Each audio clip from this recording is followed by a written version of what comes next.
প্রিয় দর্শক, আসসালামু আলাইকুম এবং অফুরন্ত শুভকামনা সবার জন্যে। গতকাল অপরাহ্ন ৩টার মতো বাজে তখন নারায়ণগঞ্জের সিনিয়র জুডিশিয়াল ম্যাজিস্ট্রেটের আদালত, সেইখানে হাজির করা হয়েছিল সাবেক আওয়ামী ডাকসাইটে মন্ত্রী, আইনমন্ত্রী আনিসুল হককে। আর তিনি সিনিয়র জুডিশিয়াল ম্যাজিস্ট্রেটের আদালতের এজলাসের বাইরে অপেক্ষা করছিলেন পুলিশ পরিবেষ্টিত হয়ে। সেখানে তিনি কিল ঘুষির শিকার হন বিএনপিপন্থী আইনজীবীদের দ্বারা। আনিসুল হককে মারা হয় কিল ঘুষি। আর দর্শক, আপনাদের জানা আছে কে এই আনিসুল হক? ২০১৪ থেকে ২০২৪ এই টানা ১০ বছর হাসিনা আমলের ডার্ক সাইটে আইনমন্ত্রী ছিলেন, আইন ও বিচার মন্ত্রী আনিসুল হক। আর আনিসুল হকের আপব্রিঙিং অত্যন্ত চমৎকার। কুমিল্লার ব্রাহ্মণবাড়িয়া এলাকার লোক তিনি।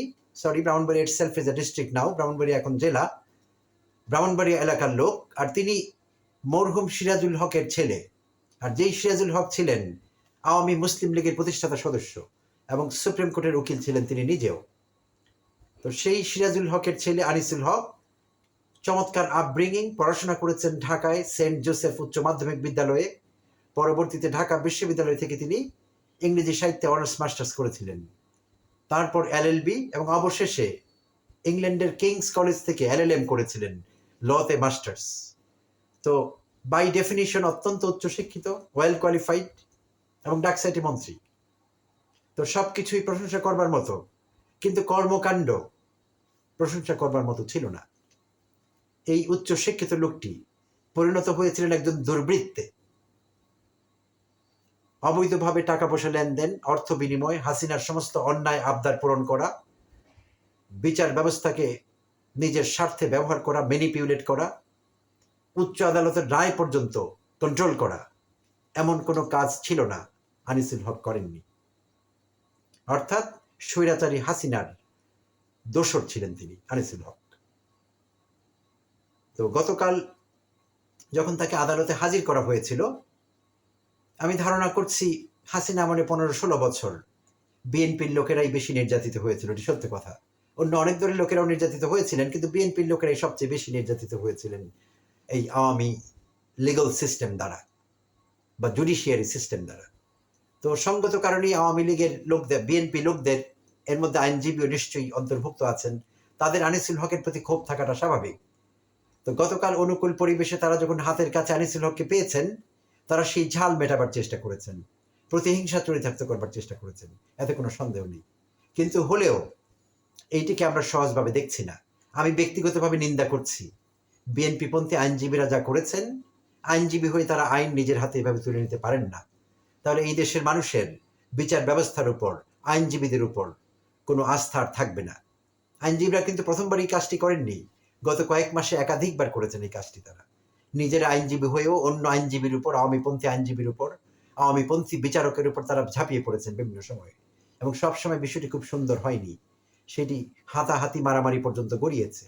তো এইটিকে কোনোভাবে আসলে সমর্থন করা যায় না। এইটি এক ধরনের মবক্রেসি বা মপতন্ত্র। কোথাও মপতন্ত্র প্র্যাকটিস করলে কেউ আমরা সেটি ভালোভাবে নেব না, কারণ আইন নিজের হাতে তুলে নেবার মতো কোনো সুযোগ নেই।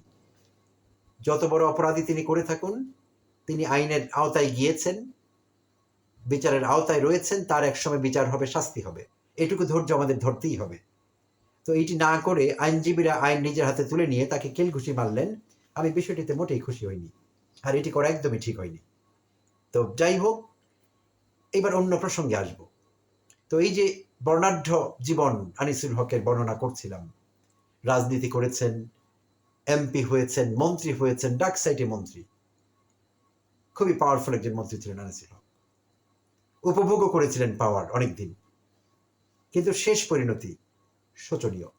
এই বয়সে তাকে, তার বয়স ঠিক ৮০ বোধহয় হিট করেছে, ৫৬ সনে জন্মগ্রহণ করেছিলেন তিনি। তো ৮০ বছর বয়স্ক একজন বৃদ্ধ মানুষ, তাকে ভিডিওতে দৌড়াতে দেখা গেল। বিএনপিপন্থী আইনজীবীরা কিল ঘুষি মারছেন, হেলমেট পরা আনিসুল হক প্রাণ ভয়ে দৌড়াচ্ছেন, আর তাকে বাঁচাবার জন্যে পুলিশ সদস্যরা তাকে ধরে খুব দ্রুত প্রিজন ভ্যানে তুলবার চেষ্টা করছিলেন এবং তুলেও ফেলেছিলেন। বাইরে রাখলে তার হয়তো আরো মারপিট খাবার সম্ভাবনা ছিল, তাই তাকে প্রিজন ভ্যানে তুলে ফেলতে দেখা গেল। তো এখন কথা হলো, এখানে দুটো দিক আছে। একটি হলো রাজনীতিবিদ হবার, মন্ত্রী হবার উগ্র বাসনা, এই বিষয়ে হাই অ্যাম্বিশন। কারণ অতীতে আমরা দেখেছি মন্ত্রীরা কি পরিমাণ অবৈধ ক্ষমতা এক্সারসাইজ করে। তো এই ক্ষমতা এক্সারসাইজ করতে দেখে আমাদের তরুণদের মধ্যে এক ধরনের লোভ লালসা তৈরি হতে পারে, হয়েছে অতীতে, যে আমি মন্ত্রী হলে আমিও এরকম ক্ষমতা এক্সারসাইজ করতে পারবো, সিস্টেমকে ম্যানিপুলেট করতে পারবো, লোকজনকে ভয় দেখাতে পারবো, আত্মীয় স্বজন আমাকে সমীহ করবে। এই নষ্ট চিন্তাগুলো থেকেই উৎসারিত হয় আমাদের মন্ত্রী হবার, রাজনীতিবিদ হবার বাসনা। যদিও অন্যান্য দেশে জনসেবা করবার উদ্দেশ্যে অনেকে রাজনীতি করেন, মন্ত্রী হন ভালো উদ্দেশ্য নিয়ে, সিস্টেমকে ম্যানিপুলেট করবার জন্য না। কিন্তু আমাদের দেশে বিষয়টি ভিন্ন।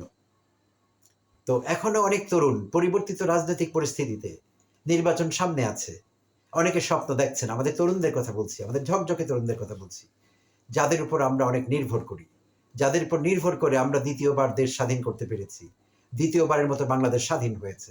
আমি জানি অনেকে এক্ষুনি আমার উপর রেগে যাবেন, এটি কেমন স্বাধীনতা, কেন স্বাধীনতা হবে? হয়েছে স্বাধীনতা, কারণ 53-54 বছরে স্বাধীনতার প্রকৃত স্বাদ আমরা পাইনি।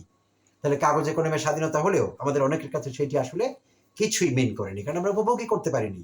যদি উপভোগ করতে না পারি, আপনার কাগজে কলমের হিসাবে আমার কি আসে যায়? তাই আমি জোর দিয়ে এই কথা বলছি, দ্বিতীয়বারের মতো বাংলাদেশ স্বাধীন হয়েছে এই তরুণদের নেতৃত্বে। তাদের প্রতি আমাদের কৃতজ্ঞতার শেষ নেই। কিন্তু তাদের মধ্যে এক শ্রেণীর তরুণকে দেখা যাচ্ছে, তারা ক্রমশ লোভী হয়ে উঠছেন, ক্ষমতা লোভী হয়ে উঠছেন, তারাও রাজনীতিবিদ হয়ে উঠছেন রাতারাতি, এবং ভবিষ্যতে নির্বাচন করে মন্ত্রী হবার স্বপ্ন দেখছেন। তো মনে রাখতে হবে, মন্ত্রী হলে আমরা অনেক রাইটস পেয়ে যাই, অনেক কিছু উপভোগ করবার সুযোগ পাই, ভালো কথা। কিন্তু রাষ্ট্রবিজ্ঞান কিন্তু বলেছে রাইটস ইমপ্লাই ডিউটিজ, অর্থাৎ যেখানেই অধিকার আছে, সুযোগ সুবিধা পাবার ব্যাপার আছে, সেখানে কিন্তু ডিউটি আছে, কর্তব্য আছে পালন করবার। সো আগের মন্ত্রীরা সেই কর্তব্য পালন করেনি, শুধুই অধিকার ভোগ করেছে, তাই তাদের এই পরিণতি। আনিসুল হক থেকে শুরু করে আওয়ামী সব মন্ত্রীর কিন্তু একই পরিণতি।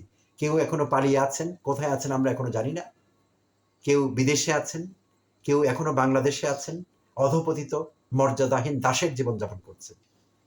তো এখন এই ঝকঝকে এবং প্রমিসিং তরুণদের বলছি, আপনারা যদি, আপনাদের মনে যদি কারো এই চিন্তা থাকে যে আমি মন্ত্রী হয়ে অনেক টাকা পয়সা কামাবো, বিদেশে অর্থ পাচার করব, আত্মীয় স্বজনরা সমীহ করবে, আমাকে সবাই ধন্য ধন্য করবে, এইটি আর ঘটতে যাচ্ছে না।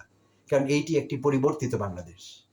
আগামী দিনগুলোতে দুর্নীতিপরায়ণ রাজনীতিবিদ, দুর্বৃত্তায়নের যারা যারা কুশীলভ হবে, এবং এই দুর্নীতিবাজ মন্ত্রী যারা যারা হয়ে ওঠার চেষ্টা করবে, সিস্টেমকে ম্যানিপুলেট করবার চেষ্টা করবে, তারা কিন্তু অধপতিতই থেকে যাবে। পাবলিক আবার তাদেরকে চড়থাপ্পড় মারবে, তাদেরকে ভয়ঙ্কর অপমানের শিকার হতে হবে। সো এই জীবনে কোনো মর্যাদা থাকবে না, এই জীবন হবে অধপতিতের, এই জীবন হবে দাসের। সো যদি আপনি সত্যিকার অর্থে আপনার মন্ত্রী হবার চিন্তা, রাজনীতিবিদ হবার চিন্তা যদি ভালো কোনো চিন্তা থেকে উৎসারিত না হয়ে থাকে, তাহলে এই চিন্তা থেকে আপনি বেরিয়ে আসুন। মন্ত্রী হবার আপনার দরকার নেই, কারণ আপনার জীবন হবে দাসের। সো আমি আহ্বান করব বাস্তবতার নিরিখে, হে তরুণ, তীব্র কষাঘাত হানুন মর্যাদাহীন, দাসোচিত, অধপতিত জীবনের প্রতি। ধন্যবাদ সবাইকে, ভালো থাকবেন।